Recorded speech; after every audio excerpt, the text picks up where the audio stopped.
Which universities or countries have formally expressed interest in setting up their campuses in India? Few universities and have already been reaching out, but things were in a very nascent stage and our draft guidelines were also not ready.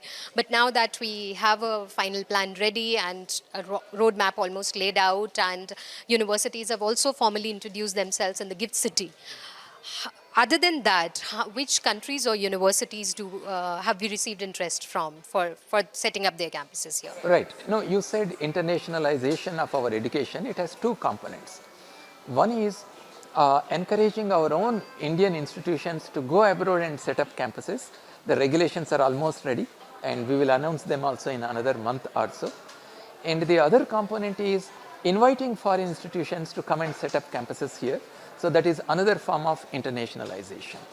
And in this internationalization, the second part, not only Indian students, but even the international students can be admitted in these campuses of the foreign universities. So our view is that while large number of students will continue to go abroad because of the cultural experience it provides, because of the job opportunities it provides, they may continue to go. But however, we do have a cross section of students within India. They do not want to go abroad, but they want to access high quality foreign university education in our country. And these campuses will provide that opportunity to these students. And that's why we are looking forward for the final regulations to be announced. And we have universities coming from Europe, universities from North America, and universities from Australia and other countries which are showing very, very significant interest. But let me also add here, setting up campuses in India, it will take some time. Even after we approve the applications of these universities, we will give them 2 years time for them to set up the campus, hire the faculty, and start the academic programs. But there is another regulation which we brought out, which is the twinning joint and dual degree program.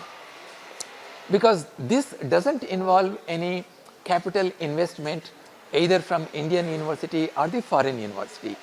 All that is required is that the Indian university and foreign university have to identify the programs in which the twinning joint and dual degrees can be done. And I am very happy to inform you that more than 50 Indian universities are already working on signing the MOUs to implement this twinning program. Twinning program is a win-win situation for both Indian students and foreign universities, because typically what happens is, if a family has to send their kid for a full 4-year program abroad, that may cost them enormously. But sending students for a semester or two to gain that experience of working in a foreign country, and also to acquire these credits and come back and continue their education in India, that is doable for many students. So therefore, even before the foreign campuses are established here, a lot of students will be involved in this twinning joint and dual degree programs and experience the working of a foreign university through this program. You mentioned about another aspect of internationalization, which is the Indian universities setting up their campuses abroad. There has been large interest, especially among the IITs, to set up their sister campuses, and a committee had submitted its report and crucial points have been made. When do we see the regulations being formalized and it being open for the Indian universities to begin their operations abroad? Right. So IITs are known as institutes of national importance. So they function under IIT Council. It has its own rules and regulations under which they can set up the campuses. Already, as I said, few IITs are working on that. But then we have in India huge university ecosystem, and there are outstanding universities both in the central government and state government funded universities, and also we have the private universities, and we want to encourage these universities to go and set up these campuses abroad.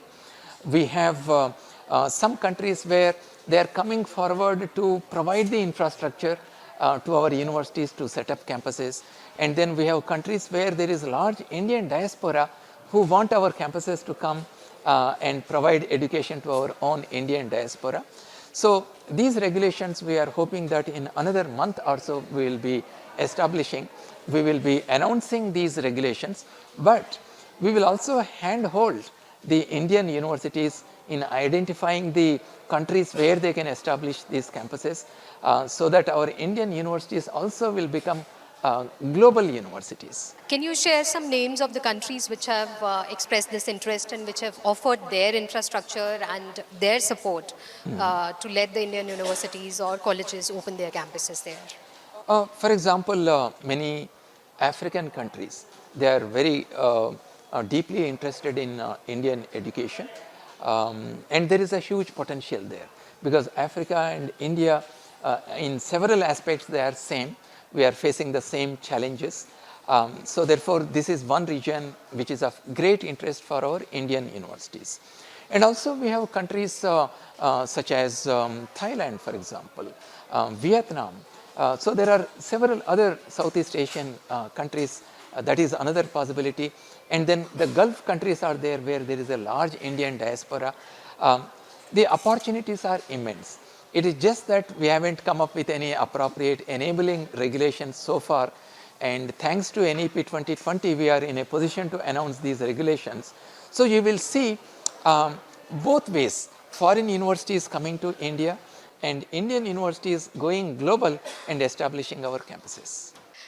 The NAC chairman recently resigned, citing that our grading of higher education institutions is faulty, the assessment and accreditation process. What is your take on that? And how are we working on improving the processes in which we are grading our colleges, considering a large number of colleges in the country are still operating without any accreditation?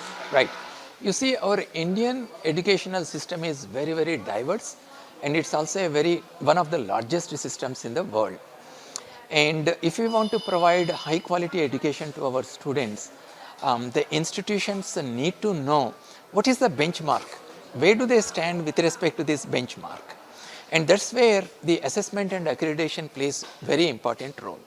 And NAC, the National Assessment and Accreditation Council, has been doing this work of motivating the educational institutions to come for accreditation.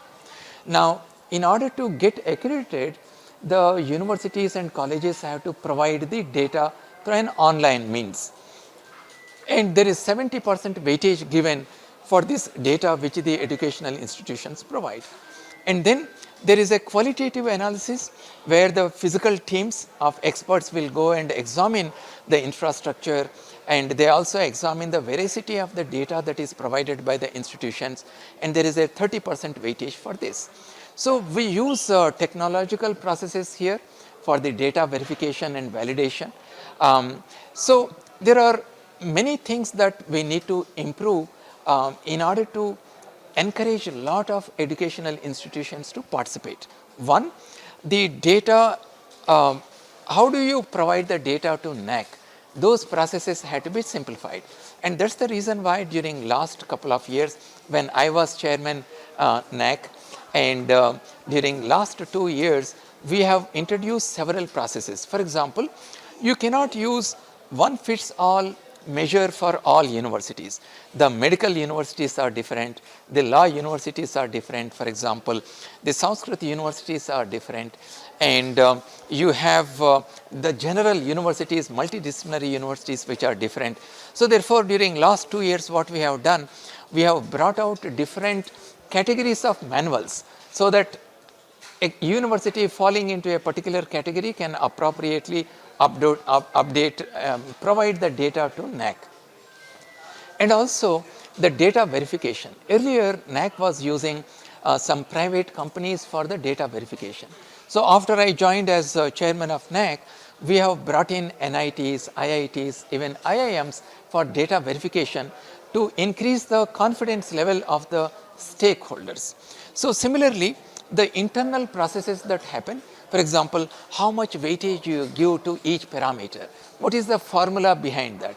Earlier it was not known to the stakeholders.